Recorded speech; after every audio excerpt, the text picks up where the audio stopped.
এখন তো সব বাড়িরই একই চিত্র। প্রত্যেকটা বাড়িতেই ছেলে মেয়েদের হাফ ইয়ারলি এক্সামের প্রস্তুতি শুরু হয়ে গেছে। আমার ছেলেরও হাফ ইয়ারলি এক্সাম শুরু হয়ে গেছে। পুরো সেপ্টেম্বর মাসটা জুড়েই ওর পরীক্ষা চলবে। এদিকে আমাদের এখানে 3-4 দিন ধরে আবহাওয়াটা বড় খামখেয়ালি হয়ে রয়েছে।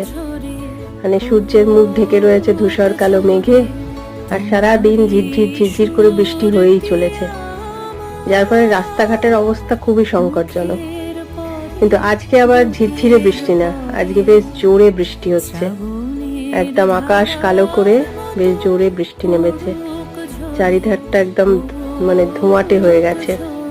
আমার ছেলে সেই জন্য পড়া টড়া ছেড়ে ব্যালকনিতে এসে দাঁড়িয়েছে বৃষ্টি দেখার জন্য। আমার মতোই ও বৃষ্টি দেখতে খুব ভালোবাসে।